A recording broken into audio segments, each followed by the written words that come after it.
Salut tout le monde, j'espère que vous allez bien. En ce qui me concerne, ça va plutôt pas mal. Alors comme d'habitude, on met des petits pouces, on s'abonne, on pose des questions. Les questions, j'y répondrai avec plaisir. Si vous avez des gens qui aiment bien cuisiner, vous pouvez même leur partager la chaîne. Alors aujourd'hui, je vais faire une recette assez classique, mais comme d'habitude, je la fais d'une façon un peu différente. Je vais faire des moules poulettes. Alors les moules poulettes, la recette de base, c'est les moules marinières dans lesquelles on a mis de la crème. Alors bon, moi j'aime pas trop les sauces trop liquides, donc je vais faire un procédé, je sais pas s'il m'est propre, mais c'est un procédé que je fais. Et donc pour ce faire, il faut donc avoir un peu de beurre, des échalotes ou de l'oignon. Là je vais faire un mix, parce qu'il me faut des échalotes demain, et puis voilà, la chope short, donc je vais faire un mix. Du vin blanc, du poivre, donc les moules vous les salez pas, bien entendu, vu qu'elles sont déjà salées. Feuilles de laurier, du thym, de l'ail, comme d'habitude, et du persil. Alors concernant le persil, là j'ai fait un test. Il y a quelques semaines, je suis tombé sur une personne qui faisait des vidéos et qui disait qu'on pouvait mettre du persil entier au congèle et qu'il ressortirait bien. Et en fait c'est vrai, il est pas mal, le persil il est ressorti pas mal. J'ai sorti du congèle tout à l'heure. Alors bon, je ne l'ai pas mis forcément au bon endroit, parce que vous voyez, je l'ai mis ici, là. Et je pense que c'est pas assez froid. Le prochain test que je le ferai avec du persil tout frais, parce que celui-là c'est du persil du balcon qui était un peu fatigué.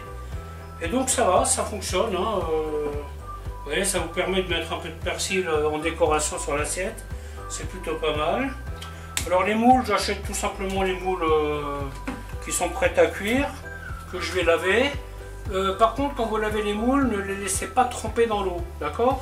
Vous les mettez dans l'eau, vous les touillez un peu et vous les ressortez direct. Parce que la moule, quand elle est dans l'eau, elle a l'impression d'être chez elle, donc elle va s'ouvrir et tout le jus qui est à l'intérieur, il va partir. Donc l'idée, c'est de ne pas les laisser tremper en fait. Voilà, écoutez, je vais vous montrer comment faire tout ça. A tout de suite.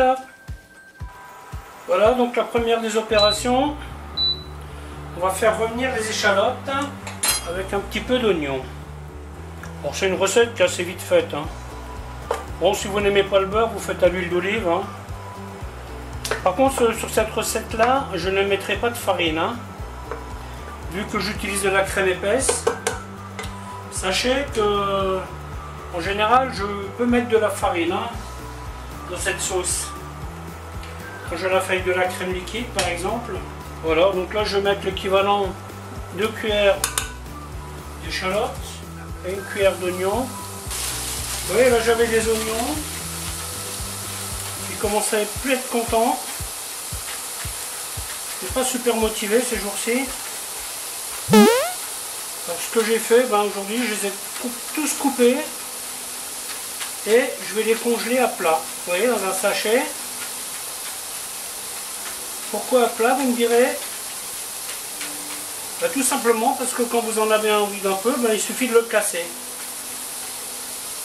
Plus facile de casser un truc à plat qu'un truc qui est en boule. Donc là, on ne donne pas de couleur aux échalotes. Je mets tout de suite ma petite brindille de thym, ma feuille de laurier. Ensuite on ferme sans mettre trop d'air et on met ça au congélateur à plat. Voilà, maintenant je mets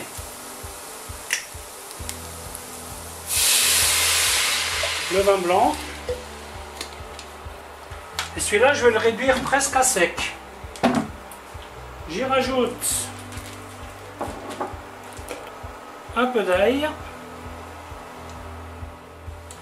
Ail tout frais que j'ai refait aujourd'hui et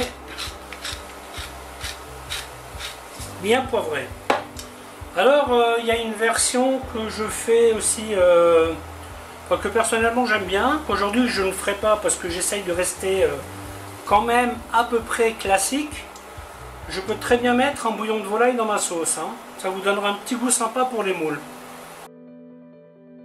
Si vous avez envie de faire une soirée moule, par exemple, avec des amis, vous pouvez très bien préparer votre sauce le matin.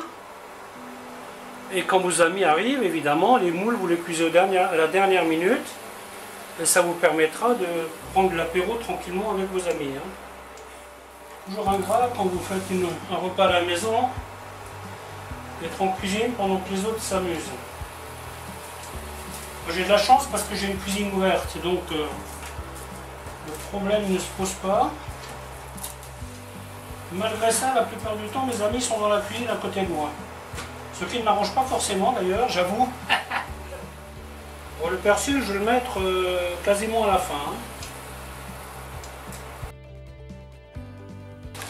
Je vais encore insister un tout petit peu.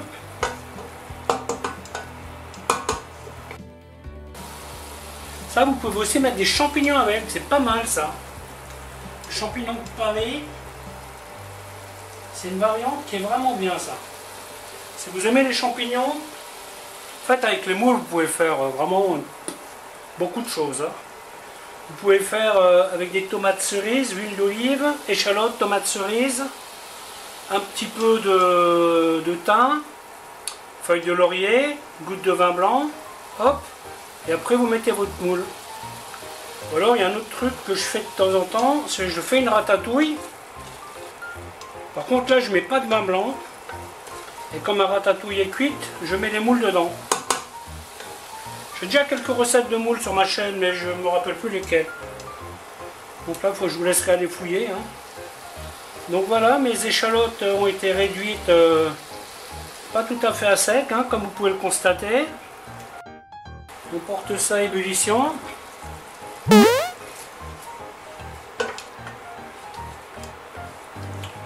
Ouais, ça c'est des trucs, c'est assez simple à faire. Vous voyez, une fois que vous avez coupé vos échalotes, là aujourd'hui je ne me suis pas cassé la tête. Hein, comme j'avais beaucoup d'oignons à couper, j'ai tout fait à la machine. Hein. Ça sert les machines. Hein. Quand j'ai un oignon, je le fais à la main, mais bon là, vous avez vu le petit paquet d'oignons que j'avais. Hein. Donc là les moules sont rincés. Celles qui sont ouvertes, vous les jetez. Et celles qui flottent, vous les jetez aussi. On a une bonne ébullition. On fait cuire un peu la crème. L'idée, c'est que les échalotes soient cuites. Hein. C'est assez désagréable quand vous mangez des moules et puis vous avez les oignons ou les échalotes qui sont crus à l'intérieur. Là. Voilà, ensuite, hop.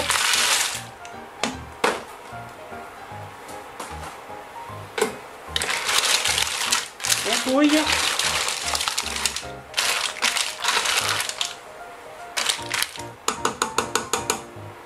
Et on couvre. Alors quand vous faites des moules et qu'il vous reste du jus une fois que vous avez tout mangé, surtout ne le jetez pas, hein, parce que avec ce jus là vous pouvez faire une bonne sauce poisson. C'est vraiment dommage de le jeter, hein, surtout si vous avez l'habitude de manger du poisson. Tout ce que vous avez à faire, c'est faire une petite liaison, rajouter une petite cuillère de crème quand vous êtes sur une marinière, vous rajoutez juste une cuillère de crème. Ou moi ce que je fais très souvent quand il me reste des moules et du jus, c'est que je fais un risotto. Ça c'est pas mal aussi, hein. Vous cuisez votre riz avec le jus de moule et ça vous fait vraiment un truc sympa. Voilà, vous cuisez régulièrement. Il faut bien compter 4-5 minutes. Hein. N'allez pas trop vite parce que quand elles ne sont pas assez cuites, elles sont un peu compliquées à manger. Hein. Voilà, bah écoutez, la vidéo va s'arrêter là, en espérant qu'elle vous aura plu. Le persil, je le rajoute tout à la fin, comme dit. Et je vous dis à bientôt pour une autre recette. Bye bye.